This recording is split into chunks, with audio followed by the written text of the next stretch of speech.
Good afternoon and welcome, everyone. Thank you firstly for your attendance, and it's my pleasure to welcome you. My name is Daniel. I'm the head of enrolments here at Fourth Rev for our session today regarding the UX/UI Product Design Career Accelerator in collaboration with King's College London. It's not as easy to say as one might think. Well done, firstly, for attending. You're going to get some amazing insights from our special guest in a moment. And it is all about you. So what we do encourage is for you to ask as many questions as you feel necessary regarding your own circumstances or that about the program. And by doing so, or to do so, please place them in the Q&A function at the bottom. You'll see that there's a chat function. We're going to use that for some messaging, for putting some valuable links and assets in there for you. So questions in the Q&A, I'll be monitoring the Q&A box and certainly getting to those questions that are pertinent for you along the way. The Career Accelerator is a unique blend of both industry and academia. We do design the content first with employers to understand what it is that they need, and then blend that obviously with the very best and world-renowned academic underpinnings that King's College London's provide. And what that produces is a very practical 6-month program designed to help you either change careers into UX/UI product design or advance your existing career in that field.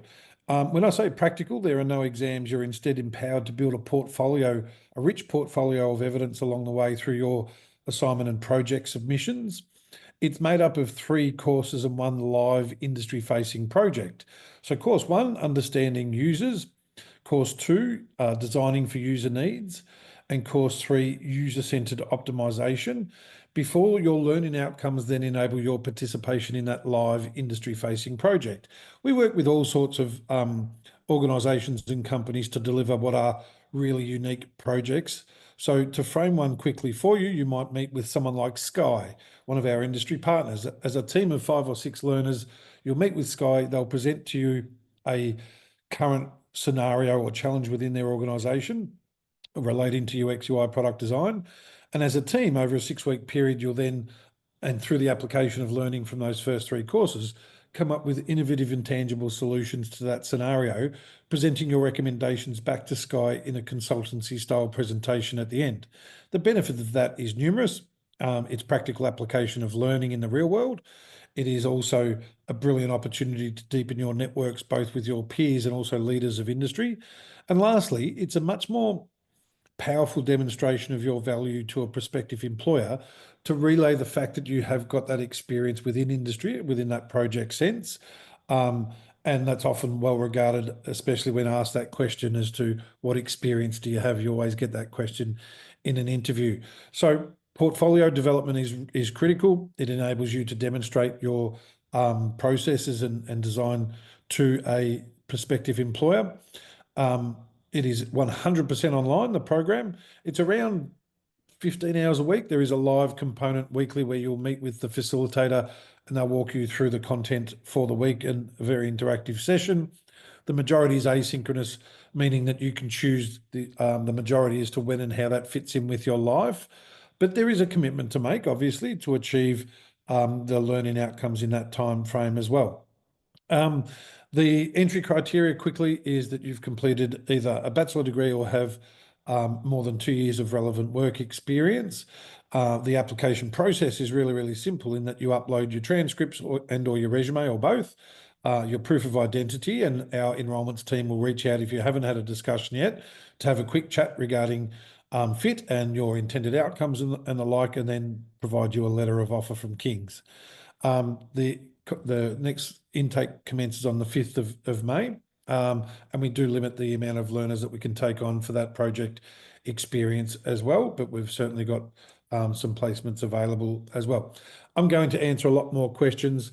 I will touch on cost and the payment plans available now before we get started as well, because it's quite important that you understand how we make that accessible. So the price is £5,990, and that includes access to all the tools that you'll need, but also the executive coaching that will help you obtain a greater return on your investment. We're going to speak to our guests shortly about the benefits of career coaching along the way, but you'll meet one-on-one with your career coach monthly during the program, and they will help you solidify and strategize your career move through the highlighting of your transferable skills that Tzirl, our guest that I'll introduce in a moment, certainly had many of, but also your new skills. And it's often the most underrated aspect of the Career Accelerator is the career coaching that you receive one-on-one. It's a very valuable component. There's a number of ways that we can make that accessible for you. You are eligible for a £500 fee reduction if you elect to pay up front, or there's 6 monthly payment plans with no interest, and there's a payment plan provider over a longer period, over 24 months, that's subject to a finance application in our partner with StepX.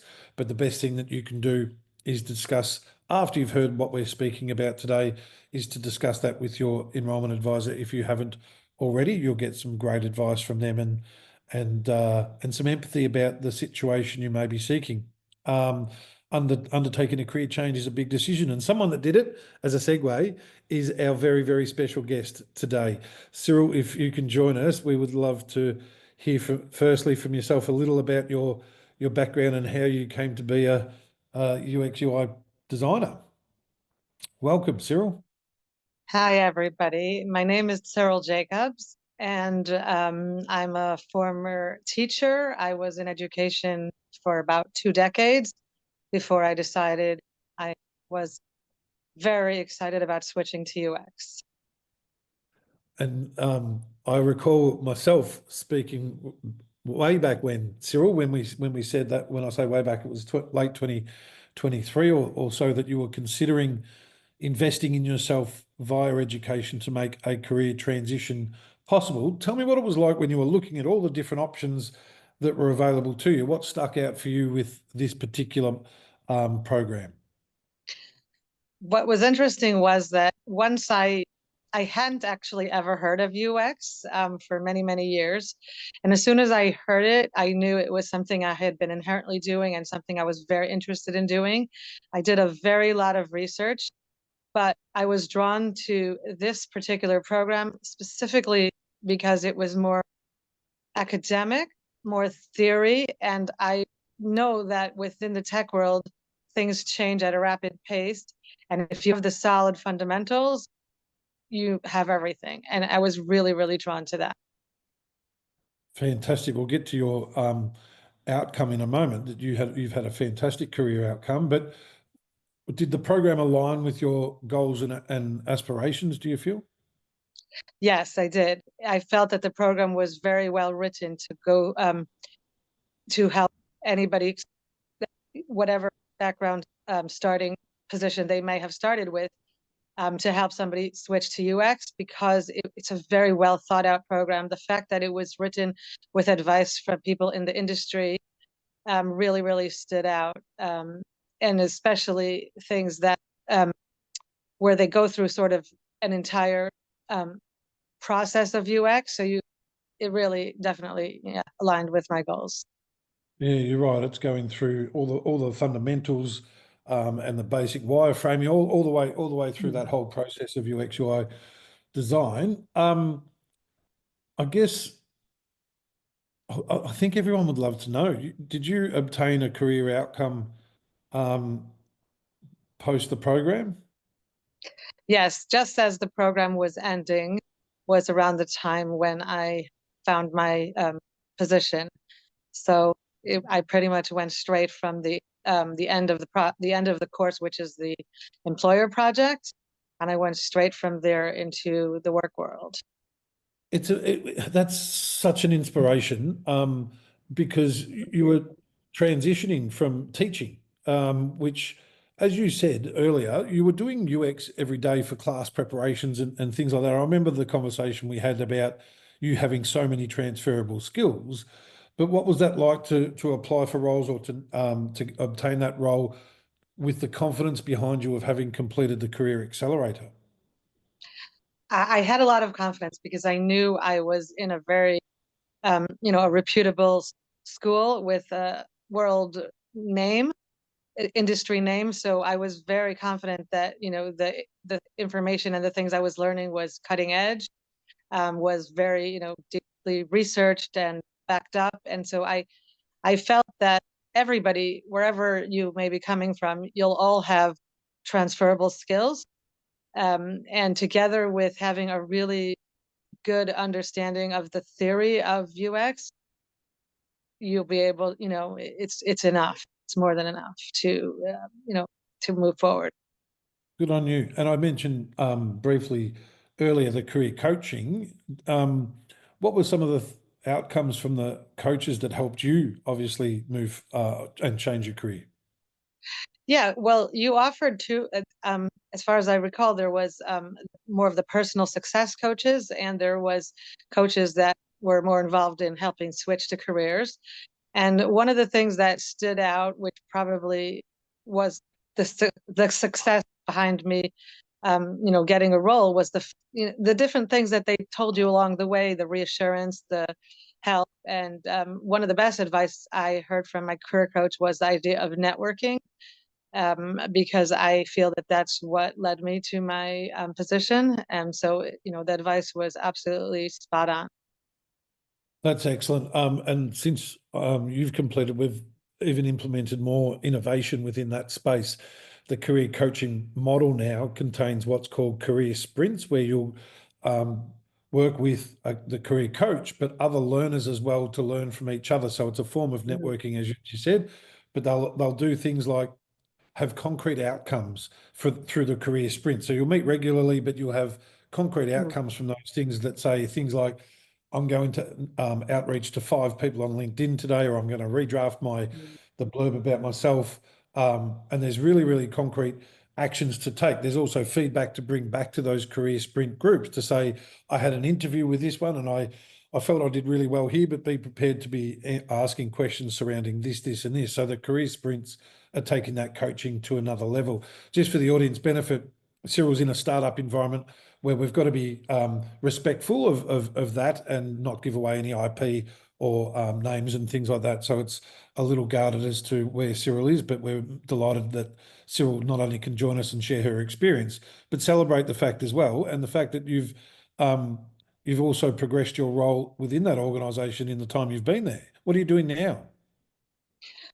So for the first year, I was in the UX department, and we used the typical industry tool called Figma. I'm not sure if any of you are familiar with it or not, but then as the year went by, we switched to using something called Accelerator, which is more advanced prototyping. I mean, these words may not mean much to you now, but as you go through the course, you will understand. And eventually I was switched to a team doing, more advanced prototyping, which could be called UX engineering, a bit of front end. And, that was the direction I personally wanted to head. So I'm very happy with that. I love it. I love the fact that you've gone from teaching to an exciting and innovative startup. It's just such a good outcome for you. Thank So you. I've got a couple more questions, obviously, and then we're going to get to the audience questions as quickly as we can as well. Tell us, if you can, about the employer project component. Now, sometimes we have employer projects that are under non-disclosure agreements as well. But who were you working with, and what was that experience like for you? For me, it was actually the highlight of the entire course. I really enjoyed it because in the beginning, it feels a bit more like solo learning, although I really, really enjoyed the facilitator sessions because, again, you get to actually speak to somebody who's been in the industry, and there's nothing that could compare to, speaking to somebody live. Um, and with the employer project, we were put on a team. So I felt that also gives you the experience of working on a team, which, most likely people will be doing going forward. And so you have just a really good balance of solo learning and then learning from some world class, you know, industry people, and then as well working for somebody else. So um, yeah, the combination of that really is what I think set this course apart from any of the others I looked into. And was yours with Creative Navy, the project, or was it Yeah, DocuSign? Yeah, Creative yeah, it was Navy. Creative Navy. I was placed on a team of six other pupils from King's College, and we were given, work to do, and it was quite amazing because especially in the field of UX, there's nothing like hearing other people's opinions, and it's all about the user's needs. So working with somebody else is just so amazing to hear other people's point of view, because that's what you'll be hearing a lot for, the rest of working in UX. Yeah, they've been great, Creative Navy, and I think the current group are working with Sky on an accessibility UX UI Oh, product, which sounds amazing. I can't wait to see the outcomes of that. But you're right, the industry-based project brings all that learning together in a real-world setting, enabling you to not only participate and contribute, but to build that confidence that you certainly did as well. for me, that was the secret sauce of why I enrolled in this course over other courses I had researched. Yeah, that's so good to hear. On to the learning, I guess. What specific skills or concepts have been most valuable that you learned during the program in your role? I would say the importance of user research and the user needs, because that's what the whole focus is on. No matter where you are in the sort of whole design cycle, whether you're at the beginning, the middle, the end, any stage is all about listening to the user needs. And the fact that that was honed into us so strongly really underpins everything that you could do in the UX field. And then how did you balance time and your other life commitments with study? Because you were working at the time or you took a break? What I did is I continued to work, but I decreased my hours because I really wanted to give this the best shot I could. I wanted to put my all in it. And so I'll actually say the challenge I found was, which probably any learner might find a little bit, is that things take longer than you need. That's also because I wanted to do it. I wanted to give it my all. So I personally found sometimes assignments took a little bit longer and so by knowing that, I was able to schedule things accordingly to work out that balance. So that was my personal experience. Yeah, and it's flexible enough to be able to accommodate those with other commitments, like many of Mhm. our learners working full time. But there's a live session per week. You said you really enjoyed that. Just for the audience benefit, what is that like? It's an industry expert hosting a live session. What does the live session kind of contain? It was definitely the highlights of my course. We had two amazing facilitators. Shout out to Justin and Anna.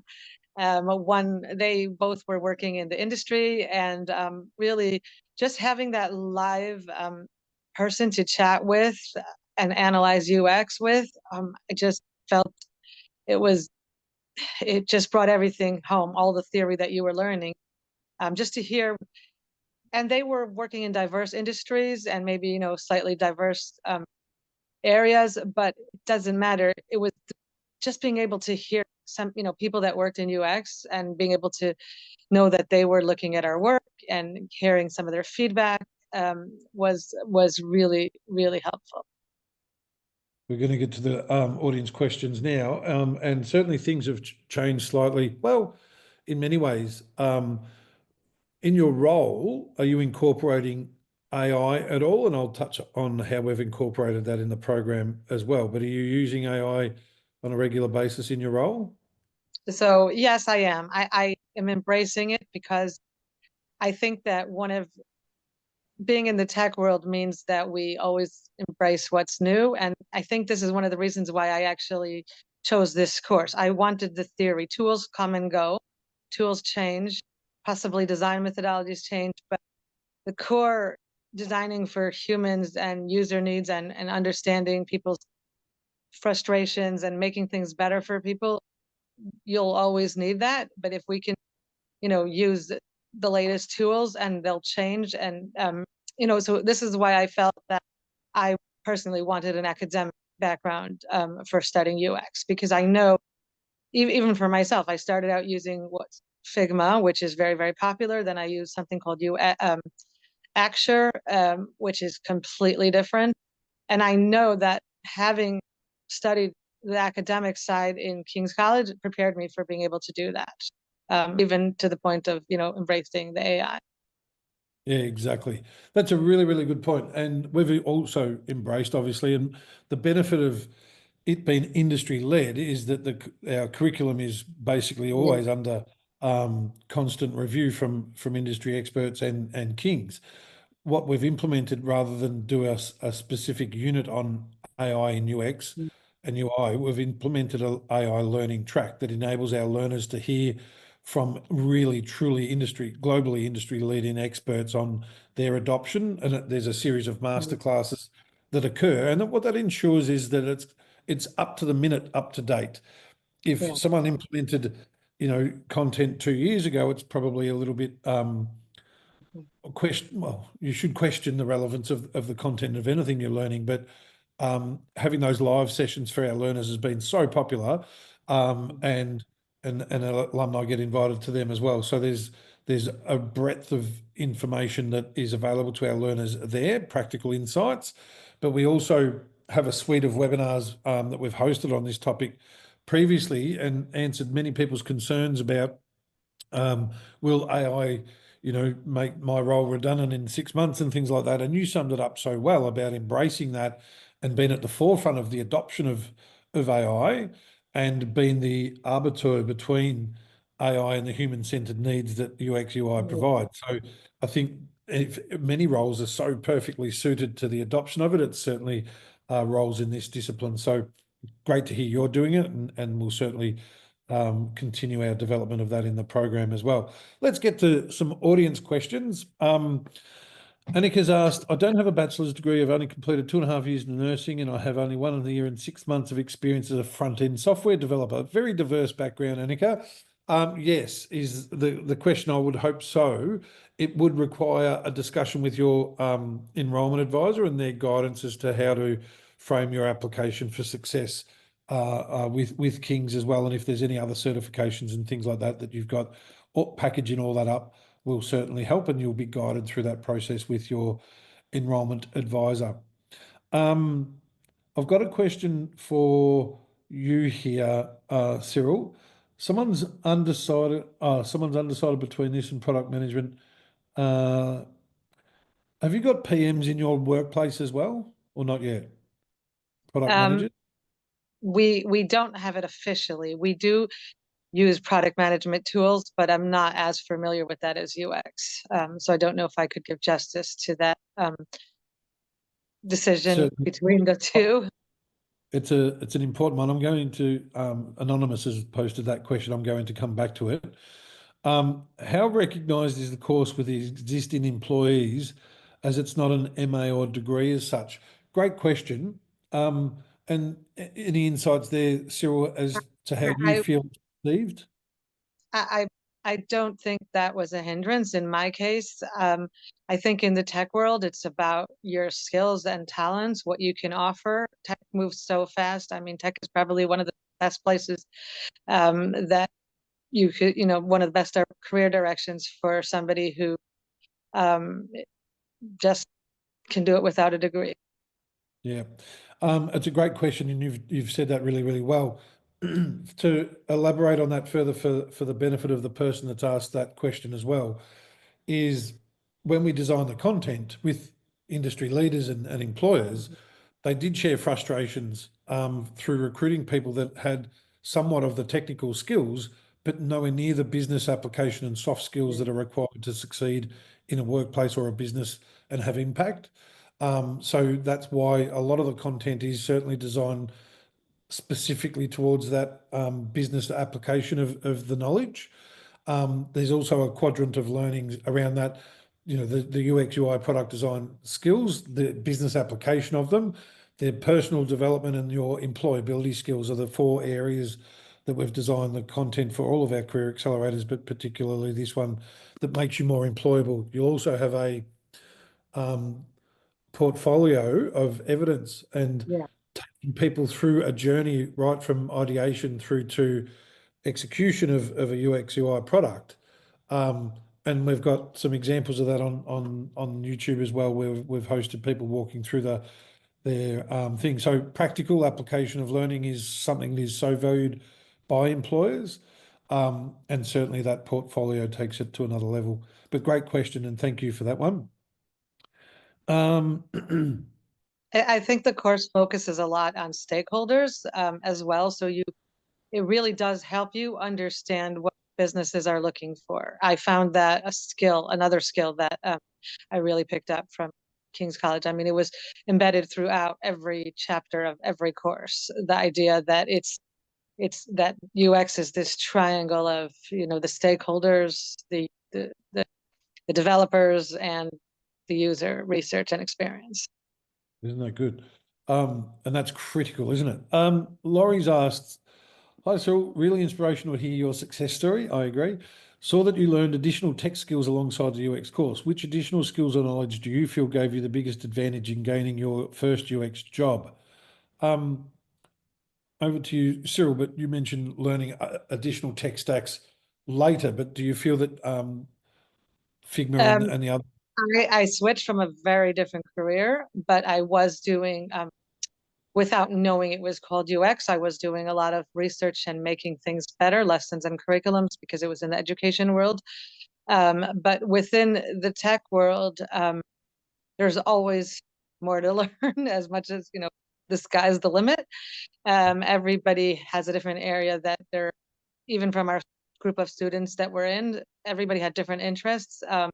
That was a personal interest of mine. So I took it in that direction. Other people take it in entirely. Some people enjoy the psychology and the research aspect. Some people are amazing with the visual design. So that's quite personal, where, you can go and it's such a vast career there. You can speak to many, many people in UX who are all doing different things. There's a lot of places for a lot of different interests and talents. That's what I would say. That's a really, really good point. And Laurie, it's such a good question. I guess the other thing to consider is what is your intended outcome, Laurie, in that you can go down rabbit holes to a degree and be equipping yourself with tech stacks that aren't necessarily going to provide you the outcome that you're looking for. So I think having a career coach and also people like Justin that you mentioned, Tzirl, on the program to assist with honing in on what is going to be most advantageous, exactly the basis of your question, Laurie, and getting that to a point of being competent and confident, but also producing things that are going to be impressive for employers. And what we've learnt along the way is a portfolio, the last thing you want to do is make it overcomplicated. Employers want to see that you've gone through that journey from ideation through to execution. And that can be done with many different tools, but the basics are often enough to get your foot in the door, like Tzirl has, and then take it from there.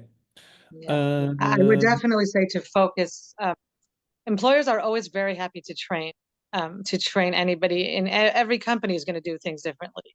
So getting the theory and getting the understanding is much more important than, because companies will change. They might change what they do and what they use or their process or which design process they're used. But if you understand, if you could, think critically and really think about the users, then you could, if you want to pivot slightly, you can.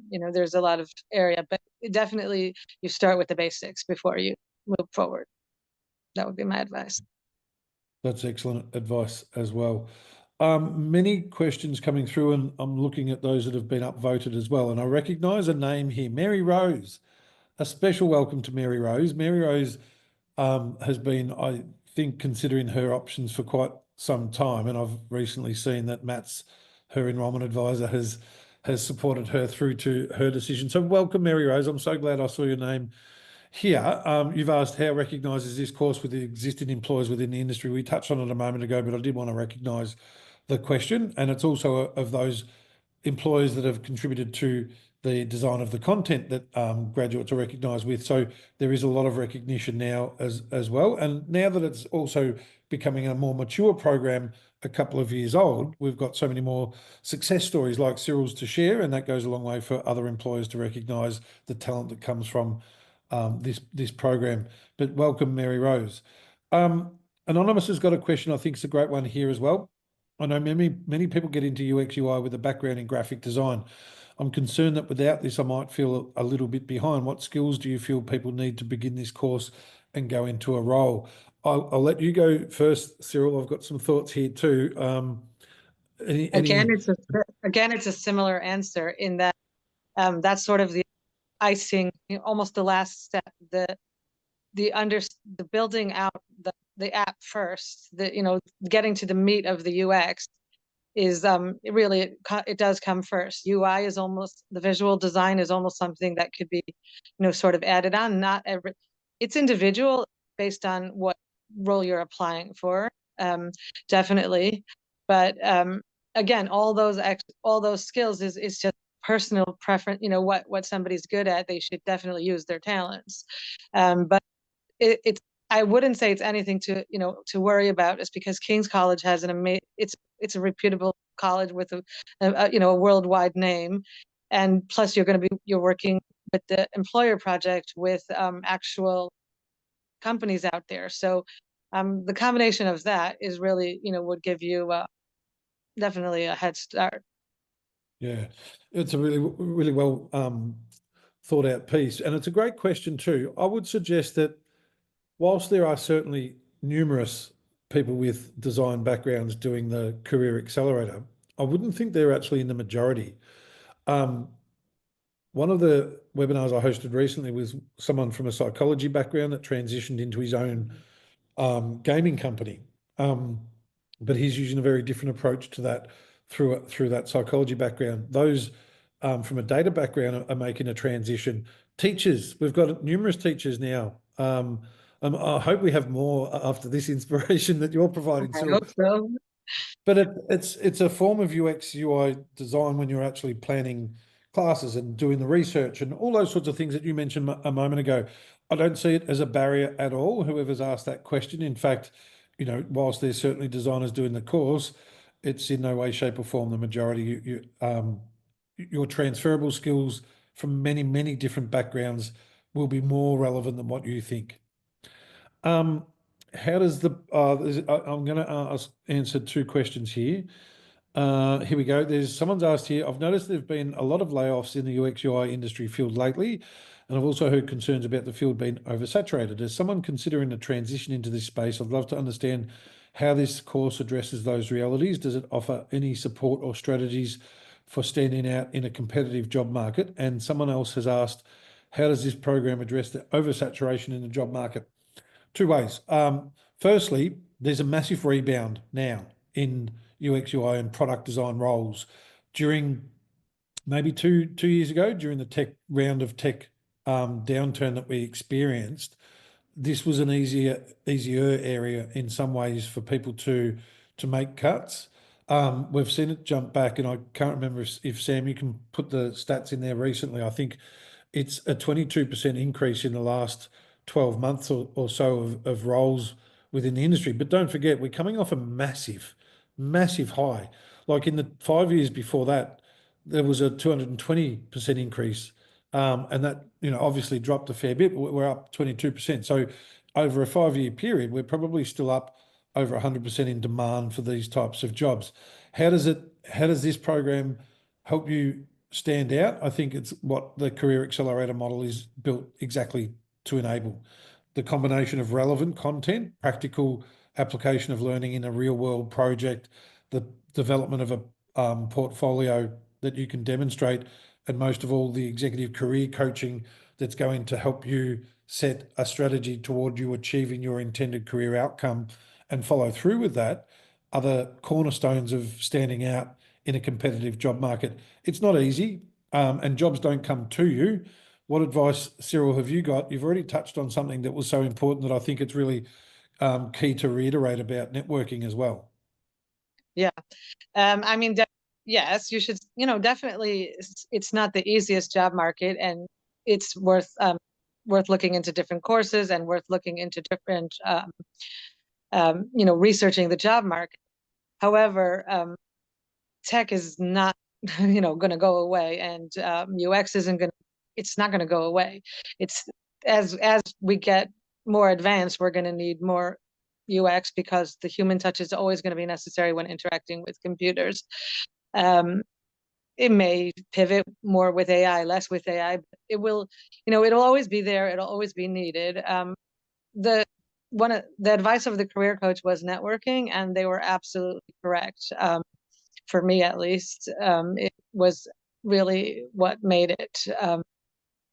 Yes, so I would say, do your research, make sure you understand UX. You can read books about it. You can watch UX YouTube channels. So, and see if it's something that is really aligned with you. Yeah. Perfect. One for you, Tzirl, here. Can you share more about your transition into the more technical aspect of UX, such as your move into UI engineering? This person comes from a VFX background, which involves a lot of creativity and technical problem solving. Would this course be a good fit for someone like me? As I understand, most UI engineers want a background in UX. Can you share a bit more about your transition into the more technical role in the UI engineering? Um, well, it was an internal transition, just from, one department to another department within.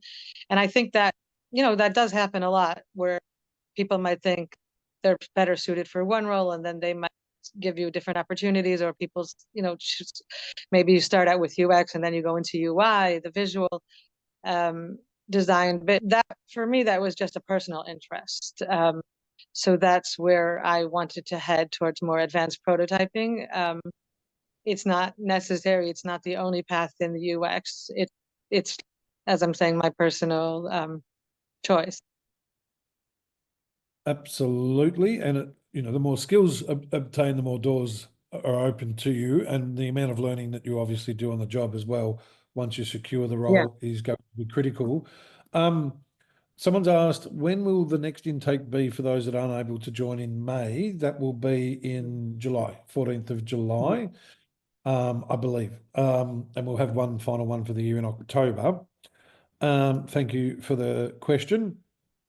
Mary Rose has asked another question here. Hi, Tzirl. Transitioning from another career, what challenges did you face in getting your first job?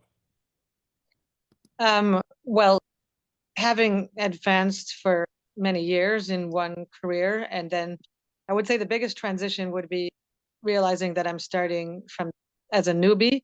After about maybe half a year to a year, I actually asked them for a UX mentor, and they got me one. She's in the industry about 20 years, so she's seen a lot of change in UX. She started about 20 years ago, and she really thought that this course had prepared me well. She felt that we had really good critical thinking skills. And I might have made some newbie classic mistakes, but they're going to expect that. They know that. If you're new, I explained that I'm new, and so they many companies are happy to train you, and it's nonstop training in the tech world. If you like tech, it's kind of something to embrace if that's your thing. But definitely, there's always training in companies, and there's always room to grow and self-train, to teach yourself more and more and educate yourself. That's why I asked for a mentor at some point. And she really, really did feel that I had a good, solid understanding from this course. Like I said, she only saw newbie mistakes, so I'm happy with that. I love that. For the audience's benefit, it's often a case of bedding down the learning, focusing on the learning that you're going through, and then doing the career search thereafter. What often is a challenge with that is that the coaching runs during the program, and then you're off on your job search. So for those in attendance, and we ran a promotion for early applications previously, but for those in attendance, I will be offering, and you will need to talk to your enrolment advisor about this, an additional 6 months of career coaching. If you apply for this presentation, it's something that we've offered and we've seen such great outcomes from, and across our Career Accelerator portfolio, 87% of our learners obtain their career outcome within 6 months of graduation or of completing the Career Accelerator. It is something that I'd like to offer those in attendance today, and it's worth a lot.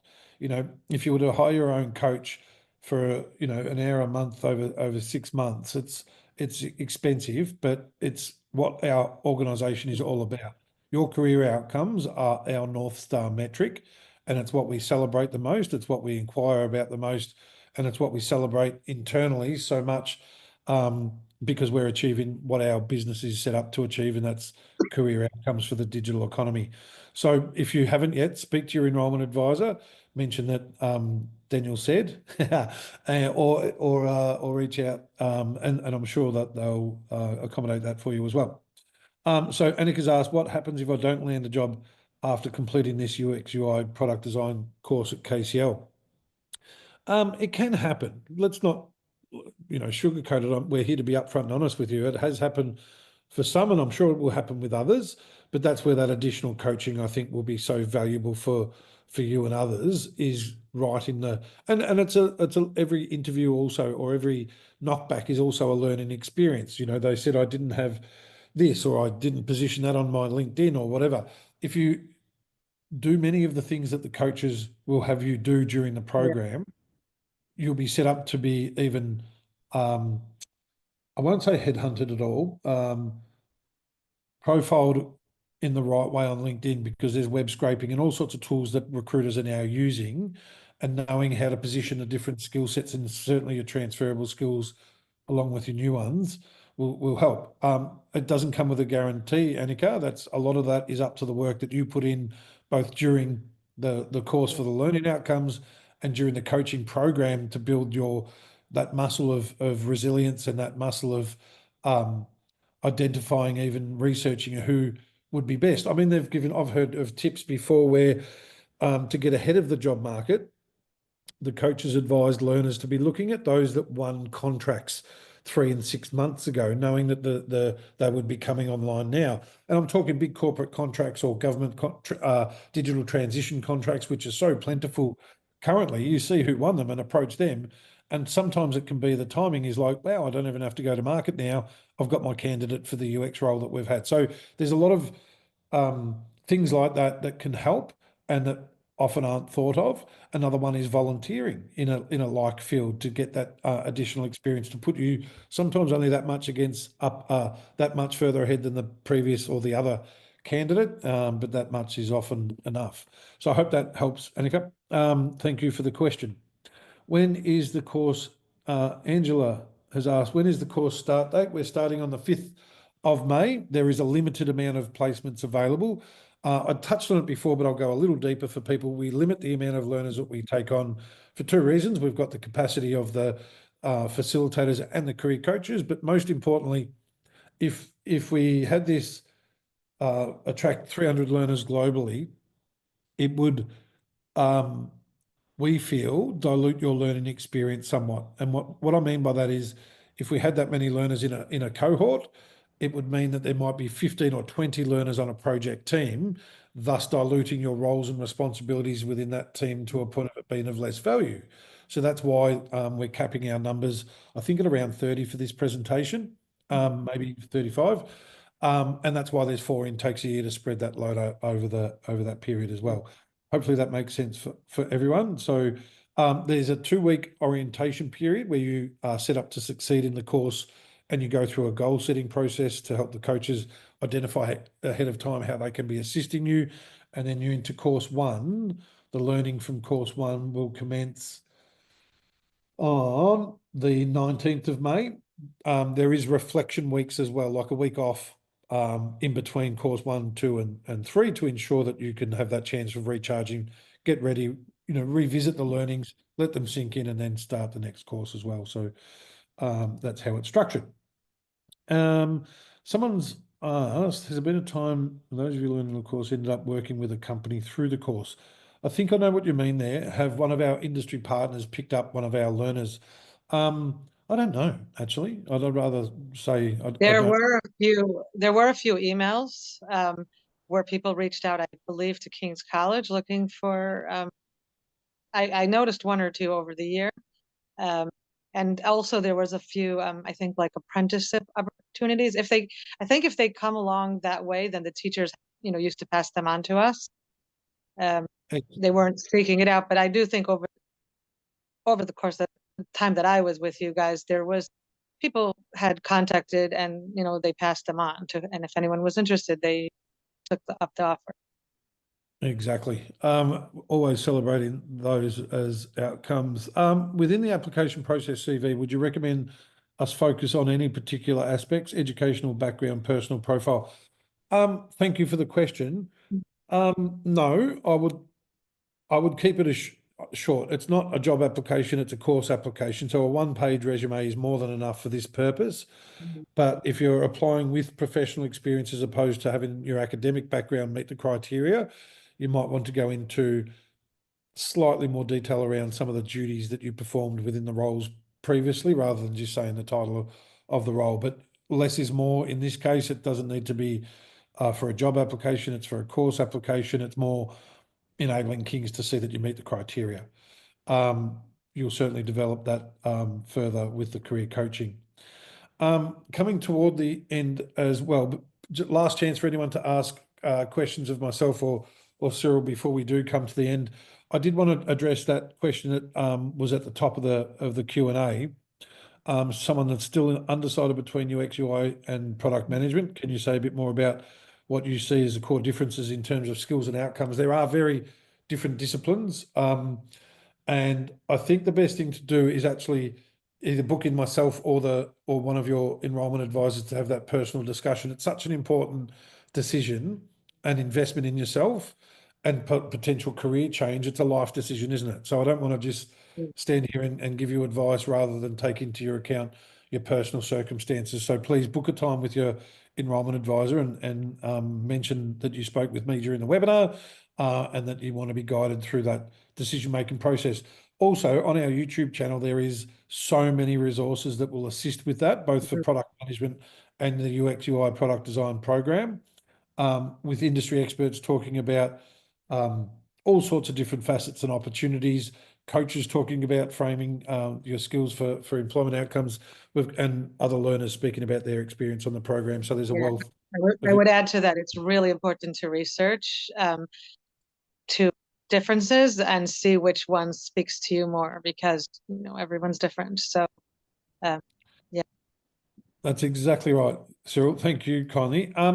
And in conclusion, I'm going to ask Tzirl if she has any advice for the audience that are considering, before I just round off and take a moment to thank the audience and thank our special guest as well.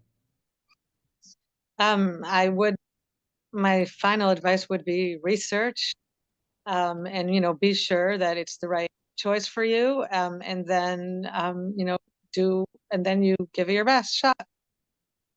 Exactly. Commit. And they've taken a step of researching today by attending and hearing from you, Tzirl. Thank you kindly. One question has come in, and I'm going to direct that question also, because it's such of a personal nature, to a discussion with an enrolment advisor. We do want to be able to assist, but we want to dive a little deeper into the type of assistance you may need. Sam always sets these events up in the background and does such an amazing job. I'd like to always extend a big thank you to Sam. But Tzirl, it has been my absolute pleasure today to hear from you and to welcome you onto this forum. From when we actually spoke one-on-one all those seemingly moons ago, to see you now flourish in a career transition for the digital economy is just what it's all about for us, and you've personified that, epitomised that greatly. Thank you so much for your time today and for your inspiring insights into what can be achieved. Yes, I do remember you giving me the time and explaining everything, and I really appreciate that. It was a pleasure. It was such an important decision for you at the time, and I knew the gravity of it, as is everyone else's here as well. The last thing to consider for the audience is making the next step, or taking the next step. So you've made a choice to attend today, which is awesome, or you're watching this on recording, which is just as important. Arming yourself, as Tzirl said, by doing the research and arming yourself with more information around what is a really important decision. Involve others in your decision. If you've got family or you've got colleagues or you've got friends that might need to be aware that you're committing 6 months to make a career transition or advancement, and that you might have to say no to drinks on a Friday with the girls, or something that I always say might pop up because you'll be doing an assignment, or there is sacrifices to be made to make a life decision such as this. and to do a program of such in-depth content that is well worth the effort, as Cyril's obviously experienced and is a shining example of. So communicate with others, make the decision, take the next step, be it whether to apply now, and we'll process your application within 24, 48 hours. If you have spoken with your enrolment advisor. If you haven't, you need a quick conversation with them just to also ask them any specific questions you may have, or nominate which payment plan and things like that you'd like to be on. But most of all, it's exciting. We look forward to welcoming, supporting, and most of all, as we've done today with Tzirl, celebrating outcomes. That's what it's all about. So good on you. Make the next step. And thanks again, Tzirl, Sam, and for those in attendance. It's been wonderful. Cheerio.